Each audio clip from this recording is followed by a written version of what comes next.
falling in love again and living together for a long time. How do empty nest couples get along again? When couples enter the empty nest period, they must be prepared to live with only two of them in the future. Refocus your life on your partner and learn how to fall in love again and live together long term. When the children grow up and go out to study, work, and start a family, the couple officially enters the empty nest period, and they spend more time together. Some couples have gradually lost common topics due to their long-term division of labor. The husband is responsible for making money and supporting the family, while the wife takes care of the children. Usually this age is the peak period of the husband's career development. Work, entertainment, sports, and social activities almost fill up the schedule. However, this is also a critical period for the couple to work together towards a happy old age. The husband can invite his wife into his social circle, or the two of them start planning exclusive dating time every week.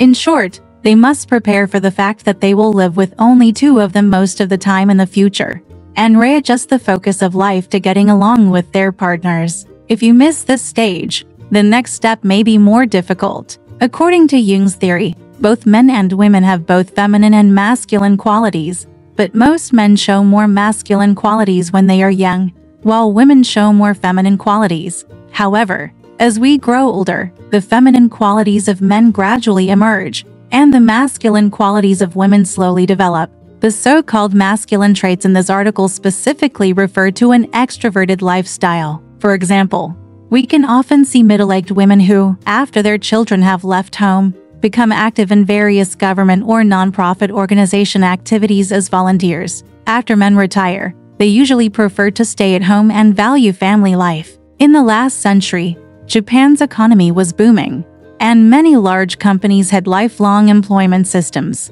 Under the social atmosphere of male chauvinism, almost all women became full-time housewives after marriage, without their own financial foundation. When Japan revised its laws so that wives could legally receive a share of their husband's retirement benefits, a wave of mature divorces suddenly emerged. There was a popular Japanese drama at the time called Divorce at Mature that tried to capture this situation. The play depicts a male protagonist who has been at the top of a well-known company all his life and is finally about to retire. On the day of retirement, he immediately goes to an English cram school to enroll himself and his wife in classes. He is just looking forward to living a life of traveling around the world with his wife. Unexpectedly, when she got home, she received a resignation letter from her wife, detailing all the work she had done since her marriage and the remuneration she deserved. She prepared a sumptuous last resignation meal for her husband and left home to build a new life.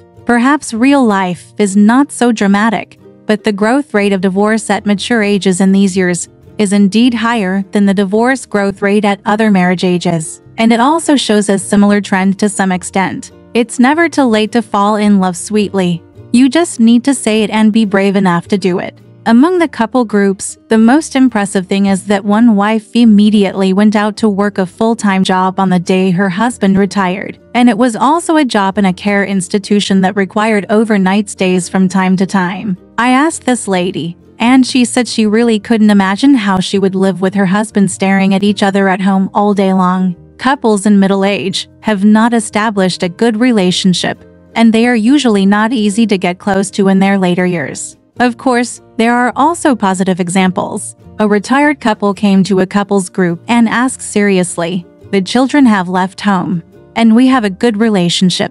Is there anything else we can do?" I immediately replied, "You can fall in love again." The couple was speechless for a while. After a while, they looked at each other and said with a smile, "How do we start?" I started by helping them discover each other's love language. The wife's main love language is physical contact, but this is the love language that the husband cares least about. In addition, the boundaries between men and women were clear in the era when they were dating, and it was completely impossible for two people to hold hands on the road. No wonder one time I found that on their way to a group, the husband was walking in front, and the wife was following behind. I was surprised for a while and thought to myself, this couple obviously has a good relationship. Why are they so far apart? The wife also said that her husband is almost impeccable. She has worked as an accountant in a public agency since she got married, and has been required to work overtime from time to time. Her husband has always taken care of the housework, but she always feels that she is still a little unsatisfied, but she can't say what it is. So I invited my husband to try holding my wife's hand in a group. He was still a little awkward at first, but he gradually got used to it after practicing. 1 month after the group ended, I interviewed the couple again in a coffee shop. The wife looked happy and the husband was chatting and laughing happily. At the end of the interview, I tentatively invited my husband to hug my wife.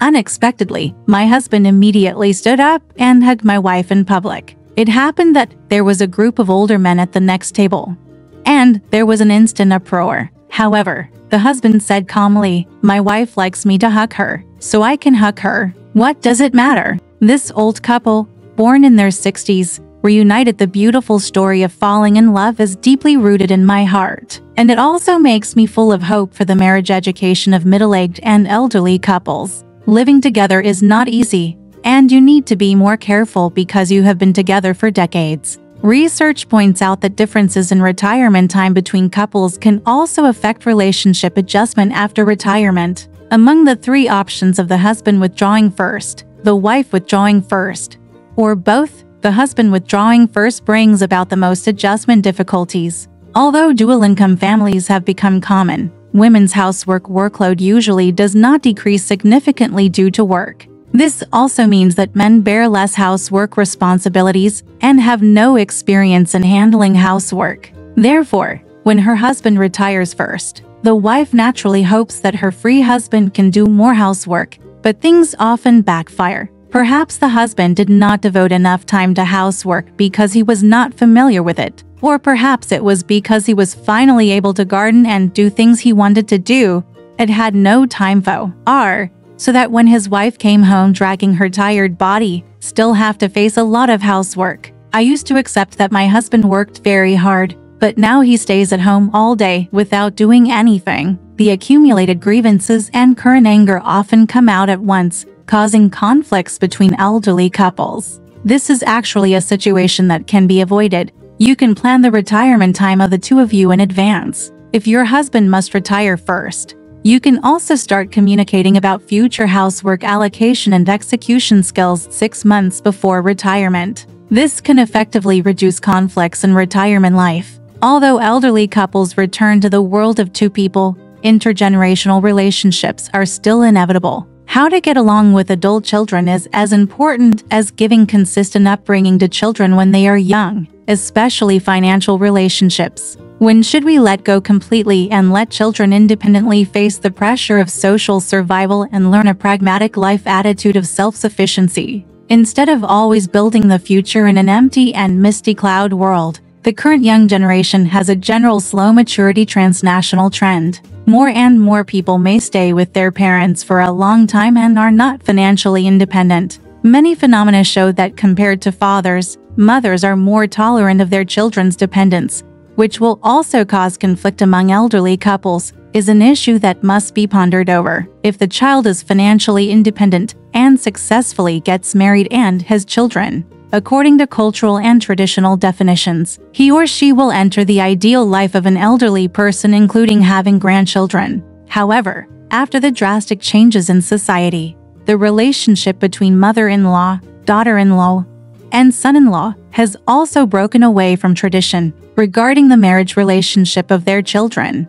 It is best for parents to adopt a respectful and non-involved attitude, unless the child actively seeks help. The education of grandchildren is not a problem. Of course, sovereignty lies with adult children. Improper crossing of boundaries often brings problems to the marriage of adult children and is harmful to the education of grandchildren. If elderly couples want to have a happy parent-child relationship, financial independence is an important prerequisite. Instead of dividing property to their children in advance because they want to avoid inheritance taxes, it is better to leave some property with them and reward active visits and visits with pocket money. From time to time, the caring children and grandchildren make the meeting between parents and children a double spiritual and material enjoyment for each other. Alright, this part of the story ends here. Want to know what happened next?